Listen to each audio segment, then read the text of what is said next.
সুপ্রিয় এইচএসসি 2025 ব্যাচের শিক্ষার্থীরা, তোমাদের ব্যবহারিক নিয়ে সমস্ত তথ্য আজকে ভিডিওতে আমি শেয়ার করব। খাতা, তারপর তোমার নাম্বার, ব্যবহারিকের সমাধান, ব্যবহারিক পরীক্ষা কবে থেকে শুরু হবে, সমস্ত তথ্য আজকে জানাবো। অনুরোধ থাকবে ভিডিওটি না টেনে পুরোটা দেখার জন্য। এটা হচ্ছে এইচএসসি 25 ব্যাচ। আমি কিছু প্রশ্ন লিখে রেখেছি, তোমরা একটু লক্ষ্য করো। ব্যবহারিক পরীক্ষা কয় তারিখ থেকে শুরু, ব্যবহারিক খাতা কবে জমা দিতে হবে, ব্যবহারিক খাতায় শিক্ষকের স্বাক্ষর লাগবে কিনা, লাগলে তা কবে, ব্যবহারিকের নাম্বার কিভাবে দিবে, ব্যবহারিকের সমাধানটাও তোমরা কিভাবে পাবা। সো প্রত্যেকটা প্রশ্নের উত্তর দিব আমি এখন। সো প্রথম যে প্রশ্নটা সেটা হচ্ছে কয় তারিখ থেকে শুরু হবে। সো ইতিমধ্যে তোমাদের রুটিন প্রকাশিত হয়েছে। সো এই রুটিন অনুসারে তোমাদের ব্যবহারিক পরীক্ষা হবে। সেই তারিখটা হচ্ছে 11/8/2025 থেকে 21/8/2025, অর্থাৎ আগস্ট মাস। 11ই আগস্ট থেকে শুরু করে একদম 21 আগস্ট পর্যন্ত তোমাদের কিটা হবে, ব্যবহারিক পরীক্ষাটা হবে, মেইন পরীক্ষা। এবং এই পরীক্ষার আলোকেই তোমাদের বোর্ড পরীক্ষায় 25 মার্ক দেওয়া হবে প্রত্যেকটা ব্যবহারিকে, সায়েন্সের আর যে ব্যবহারিক রয়েছে প্রত্যেকটাতে। সো তোমাদেরকে দেখাই দিলাম রুটিন অনুসারে যে কয় তারিখ পরীক্ষা হবে, 11ই আগস্ট। যারা রুটিন এখনও ডাউনলোড করে নাই, ডেসক্রিপশনে লিঙ্ক দিয়ে দিব, ওইখান থেকে ডাউনলোড করতে পারো। তারপর হচ্ছে ব্যবহারিক খাতা কবে জমা দিতে হবে।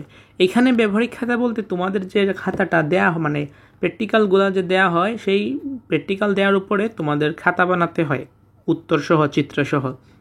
সো এটাতে প্রায় 5 মার্কের মতো থাকে, আমি যদি বললাম 5 মার্ক থাকে। সো এটা তুমি কবে জমা দিবা। সো এটার উত্তর হচ্ছে যে তোমাকে এটা জমা দিতে হবে তারা ব্যবহারিকের মার্ক যখন দিবে তোমাদেরকে সেটার আগে।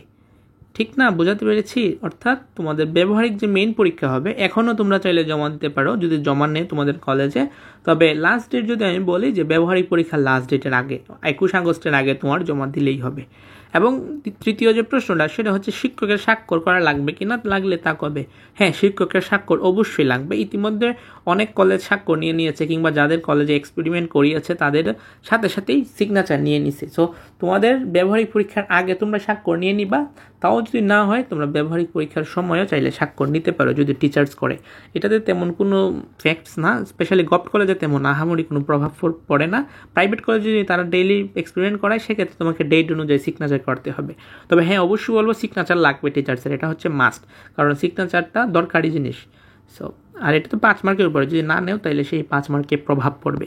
ব্যবহারিকের নাম্বার কীভাবে দেওয়া, নাম্বারের একটা তালিকা আমি তোমাদেরকে বলি যে 5 মার্ককে ব্যবহারিক খাতায় দেয়, তারপর মৌখিকে থাকে 5 মার্ক, এটা হচ্ছে 10 মার্ক। আর যে বাকি যে 15 মার্ক থাকে সেটা হচ্ছে তোমাদের পরীক্ষার উপরে। তোমাদের যে 11ই আগস্টে পরীক্ষাটা শুরু হবে, এই পরীক্ষার উপরে তোমাদের বাকি 15 মার্কটা দেওয়া হবে। এটার একটা আলাদা লিস্ট আছে, ওইখানে আমি বিস্তারিত আলোচনা করবো অন্য কোনো ভিডিওতে। তবে আমি একদম সিম্পলিভাবে তোমাদেরকে বলে দিই, তোমাদের যদি খাতা ঠিক থাকে কিংবা মৌখিক পরীক্ষাটা ঠিক থাকে, ওভারঅল আসলে বাস্তবতা যেটা, অনেক সময় দেখা যায় যে নাম্বারের টাকাও নেওয়া হয় বিভিন্ন কলেজ থেকে। সো এটা হচ্ছে অনৈতিক কিংবা ভুল। নিয়ম হচ্ছে 15টা তুমি যদি এক্সপেরিমেন্ট লিখো, পরীক্ষা দাও, সেই পরীক্ষার উপর ভিত্তি করে 15 মার্ক, মৌখিকের উপর ভিত্তি করে 5 মার্ক, এবং মেইন যে কিটা খাতাটার উপর ভিত্তি করে 5 মার্ক। ধরো তুমি খাতা ভালোভাবে বানালা, সেক্ষেত্রে তোমাকে 5 মার্ক দিয়ে দিবে। মৌখিক যাই নেই সেখানের উপর 5 মার্ক, আর খাতাতে তুমি যতটুকু লিখবা সেটার উপর ভিত্তি করে নম্বর দেওয়া হয়। তবে এটা তোমরা শিওর থাকো, তুমি যেমনই লেখো না কেন, জাস্ট নর্মালও যদি জাস্ট লিখে আসো, তোমাকে এখানে 5 মার্ক দিবেই। অন্তত 12+ মার্ক তুমি এখানে পাবা, যত খারাপ পরীক্ষায় দাও, যত খারাপ লিখোই না কেন, কারণ এই ব্যবহারিক মার্ক ততটা স্ট্রিক্ট হয়ে দেখা হয় না।